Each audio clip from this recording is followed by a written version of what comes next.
வணக்கம் மக்களே, நான் உங்கள் கிராமத்து டாக்டர். எல்லாரும் எப்படி இருக்கீங்க? ஒரு மிகப்பெரிய சாரி, கிட்டத்தட்ட 7 மாதத்துக்கு அப்புறம் நான் உங்களை வந்துட்டு சந்திக்கிறேன். ரொம்ப பெரிய கேப் ஆகிடுச்சு.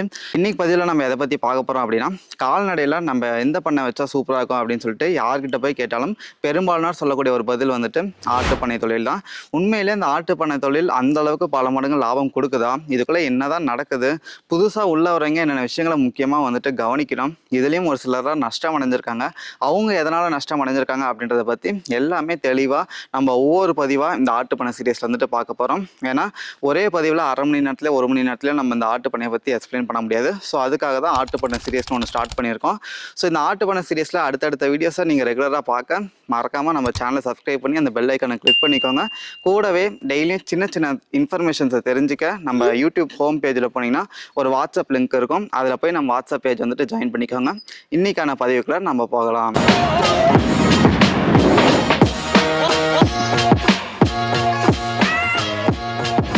பொதுவாகவே ஆடு வளர்ப்பில் 2 விதம் இருக்குது. ஒன்று வெள்ளாடு வளர்ப்பு, இன்னொன்று செம்மறி ஆடு வளர்ப்பு. எதுக்காக இந்த ஆடு வளர்க்குறோம் அப்படின்றதுலேயே ஒரு 2 விதம் இருக்குது. ஒன்று பேரண்ட் ஃபார்ம், அதாவது தாயாடு பண்ணை அப்படின்னு சொல்லுவாங்க. இன்னொன்று மீட், இறைச்சிக்காக வளர்க்கக்கூடிய ஆட்டு பண்ணை. இந்த தாயாடு பண்ணையை பொறுத்த வரைக்கும் எல்லாருக்குள்ள கண்டிப்பாக செட் ஆகாது. ஏன்னா இந்த தாயாடு பண்ணை ஸ்டார்ட் பண்ண போகிறீங்க அப்படின்னா கண்டிப்பாக ஆடு வளர்க்கக்கூடிய அந்த அனுபவம் வந்துட்டு நிறைய உங்களுக்கு தேவைப்படும். அந்த ஆடு எந்த சீசன் வந்து பருவத்துக்கு வரும், எப்படி வந்து இனப்பெருக்கத்துக்கு விடணும், சனையாடுகளை கண்டுபிடிச்சி எப்படி தனிமைப்படுத்தணும், எப்பப்பெல்லாம் எந்தெந்த ஆடு தனித்தனியாக நீங்கள் பேட்சாக பிரிக்கணும். அதுக்கடுத்து குட்டி பிறந்ததுக்கப்புறம் அந்த குட்டியை எப்படி பராமரித்து குட்டி இறப்பு விகிதத்தை வந்துட்டு கண்ட்ரோல் பண்ணணும். ஒவ்வொரு சீசனுக்கு முன்னாடி என்னென்ன தடுப்பூசி போட்டு நோய் மேலாண்மை பண்ணணும். அடுத்து தீவன மேலாண்மை, பெரிய பண்ணையாக போகும்போது வேலையாட்கள் மேலாண்மை அப்படின்னு சொல்லிட்டு நிறைய அனுபவம் வந்துட்டு இந்த தாயாடு பண்ணைக்கு கண்டிப்பாக வந்துட்டு தேவைப்படும். அதுக்கடுத்ததாக முதலீடை பொறுத்த வரைக்கும் தாயாடு பண்ணைக்கு இப்போ ஒரு 100 ஆடு 150 ஆடு வச்சு நைட்டாக ஷெட்லாம் போட்டு பண்ண ஸ்டார்ட் பண்ணுறீங்க அப்படின்னா கண்டிப்பாக ஒரு 30 லட்ச ரூபா வந்துட்டு தேவைப்படும். ஸோ முதலீடு பொறுத்த வரைக்கும் உங்களுக்கு நிறைய முதலீடு இந்த தாயாடு பண்ணைக்கு தேவைப்படும். கடன் வாங்கி ஸ்டார்ட் பண்ணுறீங்க அப்படின்னா கண்டிப்பாக ஸ்டார்ட் பண்ணாதீங்க. அதுக்கு நீங்கள் வேறு ஏதாவது ஒரு பண்ணை வந்துட்டு நீட்டாக ஸ்டார்ட் பண்ணிடலாம். மூணாவதாக வந்துட்டு நீங்கள் இன்றைக்கி இன்வெஸ்ட்மெண்ட் பண்ணி உடனடியாக லாபம் கிடைக்குமா அப்படின்னு கேட்டிங்கன்னா கண்டிப்பாக கிடையாது. இன்றைக்கி முதலீடு பண்ணிங்க அப்படின்னா 1.5 வருஷம் கழித்து தான் நீங்கள் முதல் வருமானமே பார்ப்பீங்க. லாபம் கிடையாதுங்க, வருமானமே 1.5 வருஷம் கழித்து தான் பார்ப்பீங்க. ஸோ இந்த தாயாடு பண்ணை பொறுத்த வரைக்கும் உடனடி லாபமும் வந்துட்டு கிடைக்காது. ஸோ இதெல்லாம் உங்களுக்கு ஓகே, இந்த ஆடு வளர்க்கல அனுபவம் இருக்குது, என்கிட்ட நல்ல இன்வெஸ்ட்மெண்ட்டும் இருக்குது, நான் அதை ஸ்டார்ட் பண்ண போகிறோம் அப்படின்னா நீங்கள் தாராளமாக தாயாடு பண்ணை நோக்கி போகலாம். 2வது கறிக்காக வளர்க்கக்கூடிய இந்த ஆட்டு பண்ணை தான். ஸோ இதுதான் இன்றைக்கி மார்க்கெட்டில் கோவிடுக்கு அப்புறம் மார்க்கெட்டில் ட்ரெண்டிங்காக இருக்கக்கூடிய ஒரு கால்நடை பண்ணைனா அது இந்த கறிக்காக வளர்க்கக்கூடிய ஆட்டு பண்ணை தான். ஸோ இந்த கறி ஆடு பண்ணை பற்றி தான் நம்ம டீட்டெயிலாக இந்த வீடியோவில் வந்துட்டு பார்க்க போகிறோம். இந்த கறியாடு பண்ணை யாருக்கெல்லாம் செட் ஆகும் அப்படின்னு பார்த்தா எல்லாருக்குமே செட் ஆகுங்க. எனக்கு ஆடு வளர்ப்பில் பெருசாக அனுபவம் கிடையாது. இந்த மேலாண்மை, நோய் மேலாண்மை, குட்டி மேலாண்மை இதெல்லாம் பெருசாக எனக்கு தெரியாது. லேண்டும் கம்மியாக தான் இருக்குது, முதலீடும் கம்மியாக தான் இருக்குது, லாபமும் எனக்கு ஒரு 3-4 மாதத்தில் உடனடியாக கிடைக்கணும். மொத்தத்தில் எனக்கு சிம்பிளாக இருக்கக்கூடிய ஒரு பண்ணை தொழில் வேணும் அப்படின்னு நினைக்கிற எல்லாத்துக்குமே இந்த கறியாடு வளர்ப்பு பண்ணை வந்துட்டு செட் ஆகும். ஸோ இந்த கறியாடு வளர்ப்பு எப்படி நடக்குது அப்படின்றத நான் சுருக்கமாக சொல்லிடுறேன். ஸோ இதுக்கு வந்துட்டு செம்மறி ஆடு கிடா குட்டிகளை வந்துட்டு தேர்வு செஞ்சுக்கணும். ஒரு 12 - 15 கிலோ எடை இருக்கக்கூடிய 3 மாத செம்மறி கிடா குட்டிகளை நம்ம சந்தைக்கு போய் நல்லா தரமாக இருக்க குட்டிகளை வாங்கிட்டு வந்துட்டு அதை ஒரு 3 - 4 மாதம் அதுக்கு தேவையான அடர்த்தியவனம், ஊட்டச்சத்து எல்லாமே பக்காவாக கொடுத்து வளர்த்தோம் அப்படின்னா ஒரு 28 - 35 கிலோ எடையை வந்துட்டு அடைஞ்சிடும். ஸோ அதுக்கப்புறம் அதை வந்துட்டு நம்ம இறைச்சிக்காக சேல்ஸ் பண்ணி அதுலேருந்து நம்ம ஒரு ஆட்டுக்கு இவ்வளோன்னு சொல்லி நம்மளால் லாபம் வந்துட்டு பார்க்க முடியும். ஸோ இதுதான் வந்துட்டு இந்த கறியாடு பண்ணையில் நடக்கக்கூடிய ப்ராசஸ். ஸோ இதெல்லாம் கேட்கும் போது அப்படியே ரொம்ப ஈஸியாக நாமளும் உடனே பாட்டு போட்டு பணம் சம்பாரித்து பெரிய ஆளாயிடலாம் அப்படின்னு தோணும். ஆனால் இதுலேயும் நீங்கள் ஒரு சில முக்கியமான விஷயங்கள்லாம் கவனிக்கணும். அதெல்லாம் கவனிக்கலாம் அப்படின்னா நிறையா நஷ்டம் அடைகிறதுக்கான வாய்ப்பும் வந்துட்டு இருக்குது. ஸோ அது என்ன அப்படின்றத நான் ஒவ்வொன்றா சொல்கிறேன், நல்லா கவனமாக கேளுங்க. First point planning. இந்த கறியாடு பண்ணையோட முக்கியமான கான்செப்டே என்ன அப்படின்னா, எவ்வளோ வேகமாக இந்த குட்டிகளை வளர்த்து அதிக எடை கொண்டு வந்து நம்ம சேல்ஸ் பண்ணுறோமோ அந்த அளவுக்கு நமக்கு லாபம் வந்துட்டு கிடைக்கும். உதாரணத்துக்கு ஒரு குட்டி 12 கிலோ இருக்குது அப்படின்னா அந்த குட்டியை 3 மாதத்தில் 30 கிலோ கொண்டு வந்து விற்கும் போது நமக்கு ஒரு லாபம் கிடைக்கும். அதே 12 கிலோ குட்டியை 4 மாதம் கழித்து தான் நம்ம 30 கிலோ கொண்டு வரோம் அப்படின்னா அந்த 1 மாதத்திற்கான அடர்த்தியான செலவு, வேலையாட்கள் செலவு, மற்ற செலவு எல்லாமே நம்ம லாபத்துலேருந்து போயிடும். ஸோ இதில் பிரச்சனை எங்கே வரும் அப்படின்னா, குட்டியை வளர்க்கும் போது நமக்கு நமக்கு பிரச்சனை வராது. 3 மாதத்துல நம்மளால் அந்த எடைக்கு கொண்டு வந்துட முடியும். பிரச்சனை எங்கே வரும் அப்படின்னா குட்டியை விற்கும் போது தான். ஸோ சேல்ஸ் பண்ணும்போது நம்மளால் ஈஸியாக சேல்ஸ் பண்ண முடியாது.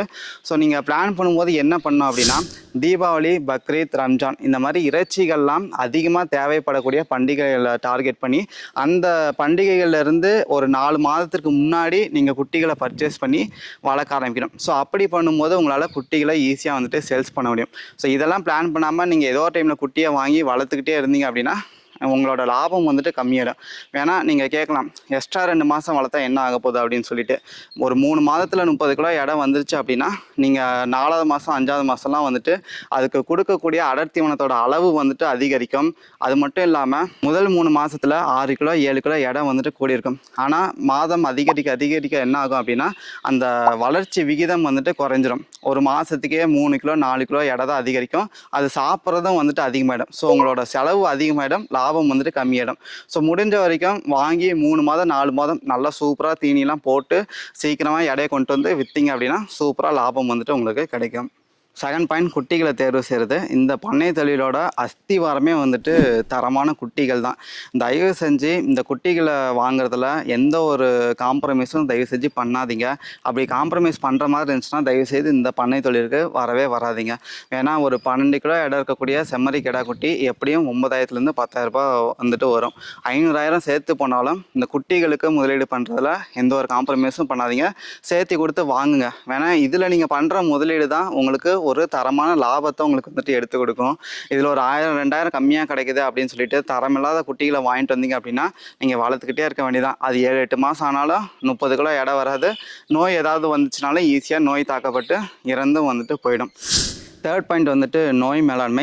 நீங்கள் குட்டிகளை ஏதோ ஒரு இடத்துலேருந்து ஏதோ ஒரு சந்தையிலேருந்து வாங்கிட்டு வந்திருப்பீங்க. ஸோ அப்படி வாங்கிட்டு வந்த குட்டிகளுக்கு தேவையான குடற்புழு நீக்கம், மேலே பேன், உண்ணி இந்த மாதிரிலாம் இருந்துச்சுன்னா அதுக்கு தேவையான வைத்தியம். அதுக்கடுத்து நீங்கள் ஒவ்வொரு சீசனில் பிடிச்சிட்டு வந்திருப்பீங்க. மழை காலத்துக்கு முன்னாடி, வெயில் காலத்துக்கு முன்னாடி, பனி காலத்துக்கு முன்னாடி. ஸோ இந்த மாதிரி ஒவ்வொரு சீசனுக்கு முன்னாடியும் ஒவ்வொரு குறிப்பிட்ட தடுப்பூசிகள் வந்துட்டு அந்த ஆடு குட்டிகளுக்கு வந்துட்டு நம்ம போடணும். ஸோ அதை வந்துட்டு நீங்கள் பக்கத்தில் இருக்கக்கூடிய கால்நடை மருத்துவரை அணுகி அவர்கிட்ட கேட்டு என்ன தடுப்பூசி போடணுமோ அதை வந்துட்டு கேட்டு நீங்கள் ஆடு குட்டிகளை பிடிச்சிட்டு வந்தோடனே ஒரு வாரத்துக்குள்ளேயே வந்துட்டு போட்டு விட்டுருங்க. ஏன்னா உங்களோட மொத்த இன்வெஸ்ட்மெண்ட்டும் அந்த ஆட்டுக்குட்டி மேலே போட்டிருப்பீங்க. ஒரு 50 ஆடுனா நீங்கள் 4.5 லட்சத்துலேருந்து 5 லட்சம் இன்வெஸ்ட்மெண்ட் அந்த ஆட்டுக்குட்டியில் வந்துட்டு பண்ணியிருப்பீங்க. நீங்கள் இந்த ஒரு தடுப்பூசி போடாமல் விட்டுட்டீங்க அப்படின்னா ஏதாவது ஒரு வைரஸ் நோய் ஒரு ஆட்டுக்கு பாதிப்பு வந்துருச்சு அப்படின்னா அங்கே இருக்கக்கூடிய 50 ஆடுகளுக்கும் அந்த பாதிப்பு ஏற்பட்டு இறந்து போகிறதுக்கான வாய்ப்பு வந்துட்டு அதிகம். ஸோ அந்த 4.5 லட்சம் இன்வெஸ்ட்மெண்ட்டாக காப்பாற்ற போகிறது இந்த ஒரு குறிப்பிட்ட தடுப்பூசி தான். ஸோ அது என்ன அப்படின்றத நீங்கள் ஒவ்வொரு தடவையும் ஒவ்வொரு பேட்சுக்கும் குட்டிகளை பிடிச்சிட்டு வரும்போது பக்கத்தில் இருக்கக்கூடிய கால்நடை மருத்துவரை அணுகி அதுக்கு தேவையான தடுப்பூசி வந்துட்டு தயவு செஞ்சு போட்டுக்கோங்க. கூடவே அதுக்கு தேவையான குடற்புழு நீக்கம், இந்த பேன், உண்ணி இதுக்கெல்லாம் தேவையான வைத்தியமும் வந்துட்டு ஒரு வாரத்தில் வந்துட்டு பண்ணிடுங்க. 4th பாயிண்ட் வந்துட்டு தீவன மேலாண்மை. இப்போ குட்டியை பிடிச்சிட்டு வந்தோம், அதுக்கு தேவையான நோய் மேலாண்மை எல்லாமே பண்ணிட்டோம். ஸோ அடுத்து நம்மளோட முக்கியமான வேலை அதுக்கு தேவையான தீவனம்லாம் கொடுத்து வேகமாக வளர்த்து அதோட வெயிட்டை கொண்டு வர வச்சு விற்கிறது தான். ஸோ தீவன மேலாண்மையை பொறுத்த வரைக்கும் கண்டிப்பாக அடர் தீவனம் நீங்கள் கொடுத்தே தான் ஆகணும். அடர் தீவனம் வாங்கி போட்டால் செலவாகும் அப்படின்லாம் வந்துட்டு யோசிக்காதீங்க. ஸோ இந்த பண்ணையோட முக்கியமான கான்செப்டே டைம் தான். இந்த காலம் வந்துட்டு எந்தளவுக்கு நம்ம வேகமாக அந்த டைமை சேவ் பண்ணி வளர்க்குறோமோ அந்தளவுக்கு லாபம் வந்துட்டு கிடைக்கும். நீங்கள் அடர் தீவனம் போட்டிங்க அப்படின்னா வேகமாக வெயிட் வந்துடும், வேகமாக நீங்கள் சேல்ஸ் பண்ணிடலாம். அடர் தீவனம் போடல அப்படின்னா 2 மாதம் 3 மாதம் இன்னும் கூட சேர்த்து வந்துட்டு வளரும். இல்லை அதுக்கு அதை விட டைம் சேர்த்தி கூட ஆகலாம். ஸோ அடர் தீவனம் போடுறதுல எந்த ஒரு அலட்சியத்தையும் வந்துட்டு நீங்கள் காட்டாதீங்க. செலவானாலும் அடர் தீவனம் கண்டிப்பாக கொடுக்கணும். அதே மாதிரி குட்டியோட வளர்ச்சிக்கு தேவையான ஒரு முக்கியமான சத்து வந்துட்டு புரதச்சத்து தான். ஸோ அதுக்கு அடர் தீவனம் கொடுக்கணும். கூடவே நீங்கள் கொடுக்கக்கூடிய பசுந்தீவனத்தில் 3ல் 1 பங்கு புரதச்சத்து இருக்கக்கூடிய இந்த பசுந்தீவனமாக கொடுக்கணும். எந்த பசுந்தீவனம்? அது வேலி மசால் தான். ஸோ நீங்கள் பசுந்தீவனம் கொடுக்குறீங்க அப்படின்னா 3ல் 1 பங்கு வேலி மசாலும் இருக்க மாதிரி பார்த்துக்கோங்க. ஸோ தீவன மேலாண்மை ரொம்ப முக்கியம். அதில் அடர் தீவனம் இருக்கிறது ரொம்ப முக்கியம். அதை வந்துட்டு பார்த்துக்கோங்க. 5th பாயிண்ட், ஷெட்டை வந்துட்டு ரெடி பண்ணுறது.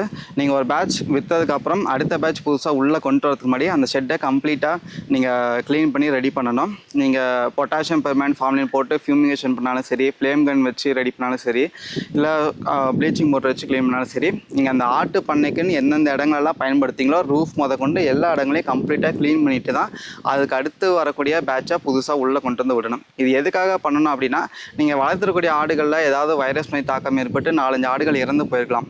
இறந்து போயிருந்துச்சு அப்படின்னா நீங்கள் அடுத்த பேட்சாக புதுசாக உள்ளே கொண்டு வரும்போது அந்த ஷெட்டில் இருந்தே நல்லா இருக்கக்கூடிய ஆடுகளுக்கு அந்த நோய் தாக்கம் ஏற்பட்டு இந்த புதுசாக வந்த ஆடுகள் இறக்கிறதுக்கான வாய்ப்பு வந்துட்டு அதிகமாக இருக்குது. ஸோ ஒவ்வொரு பேட்ச் முடிஞ்சோடனே அந்த பேட்ச்க்கு நோய் வந்திருக்கலாம், நோய் வராமையும் போயிருக்கலாம். ஸோ அதை பற்றிலாம் நீங்கள் கவலைப்படாமல் ஒவ்வொரு பேட்ச் முடிஞ்சோடனே அந்த ஷெட்டை ப்ராப்பராக க்ளீன் பண்ணி வச்சுட்டு அதுக்கு அடுத்த புதுசாக உள்ளே வரக்கூடிய பேட்சை கொண்டு வாங்க. இது மட்டும் இல்லாமல் இன்னொரு முக்கியமான விஷயம் இருக்குது. இப்போது 300-400 குட்டிகள்லாம் வாங்கி வளர்க்கக்கூடிய பெரிய பெரிய பண்ணைகள்லாம் இருக்குது. அவங்களுக்கு ஒரே சந்தையில் ஒரே டைமில் இந்த 300-400 குட்டிலாம் கிடச்சிடாது. அவங்களுக்கு வந்துட்டு பல சந்தையிலேருந்து ஒரு 10 நாள் கேப்பில் கொஞ்சம் கொஞ்சமாக குட்டிகள் வந்துட்டு கிடைக்கும். ஸோ அவங்க வந்துட்டு குவாரண்டைன், தனிமைப்படுத்துதல் அப்படின்ற ஒரு விஷயத்த ஃபாலோ பண்ணணும். இது எதுக்காக அப்படின்னா, நிறைய சந்தையிலேருந்து வரும்போது ஏதாவது ஒரு சந்தையில் ஒரு சில ஆடுகளுக்கு பாதிப்பு இருந்துச்சு அப்படின்னா அது எல்லா சந்தையிலேருந்து கொண்டு வந்த நல்ல ஆடுகளுக்கும் அந்த பாதிப்பு வந்துட்டு பரவிடும். ஸோ அதனால் ஒவ்வொரு பேட்ச் புதுசாக உள்ளே வரும்போதும் அந்த ஆட்டுக்குட்டிகளை குறைஞ்சது 14 நாள் தனியாக வச்சுருந்து அதுக்கு ஏதாவது சளி இருக்கா, கழிச்சல் இருக்கா, இல்லை ஏதாவது தலை வீங்கி இறந்து போதா, இறக்குதா அப்படின்ற எல்லாத்தையும் மானிட்டர் பண்ணிட்டு தான் ஏற்கனவே இருக்கக்கூடிய ஆடுகளோட நீங்கள் மிக்ஸ் பண்ண விடணும். ஸோ அதுக்கு பேர் தான் வந்துட்டு தனிமைப்படுத்துதல், குவாரண்டைன் அப்படின்னு சொல்லுவாங்க. ஸோ இதெல்லாம் ஃபாலோ பண்ணி நீங்கள் வளர்த்திங்கனாவே இந்த கரியாடு பண்ணை தொழில் வந்துட்டு ரொம்ப லாபகரமாக இருக்கக்கூடிய ஒரு பண்ணை தொழிலாக இருக்கும். ஸோ கரியாடு பண்ணையை பொறுத்த வரைக்கும் ஒரு 5 பாயிண்ட் தாங்க. குட்டியை எப்போ வாங்கி எப்போ விற்க போகிறோம் அப்படின்றத பிளான் பண்ணியிருக்கேன். தரமான குட்டிகளை வந்துட்டு தேர்வு செஞ்சுருங்க. குட்டிகளை வாங்கிட்டு வந்ததுக்கப்புறம் அதுக்கு தேவையான நோய் மேலாண்மை, தீவன மேலாண்மை சொல்லும்போது ஞாபகம் வருது. என்னென்ன சப்ளிமெண்ட்ஸ், லிவர் டானிக் என்ன கொடுக்கலாம், எவ்வளோ கொடுக்கலாம் அப்படின்ற எல்லா விஷயங்களையும் நம்ம வாட்ஸ்அப் சேனலில் நான் ஷேர் பண்ணுறேன். ஸோ மறக்காமல் நம்ம வாட்ஸ்அப் பேஜை ஃபாலோ பண்ணிக்கோங்க. அதுக்கடுத்து ஷெட்டை க்ளீன் பண்ணுறது. ஸோ இதெல்லாம் ஃபாலோ பண்ணிங்கனாவே போதுமானது. இது எல்லாமே நான் தியரட்டிக்கலாக கேமரா முன்னாடி நின்று ஈஸியாக சொல்லிட்டேன். அடுத்தடுத்து வரக்கூடிய பதிவுகளில் நேரடியாக ஒரு கரியாடு பண்ணையை விசிட் பண்ணி அந்த பண்ணை வந்துட்டு எப்படி ரன் ஆகுது, அதில் என்னென்ன சவால்கள் அவங்க ஃபேஸ் பண்ணுறாங்க, ஒரு ஆட்டுக்கு உண்மையாலுமே எவ்வளோ தான் லாபம் கிடைக்கிது அப்படின்ற எல்லா விஷயங்களையும் நம்ம ஒரு பண்ணையை விசிட் பண்ணி விலாகாக வந்துட்டு போட போகிறோம். ஸோ மறக்காமல் நம்ம சேனலை சப்ஸ்கிரைப் பண்ணி அந்த பெல் ஐக்கானை கிளிக் பண்ணிக்காங்க.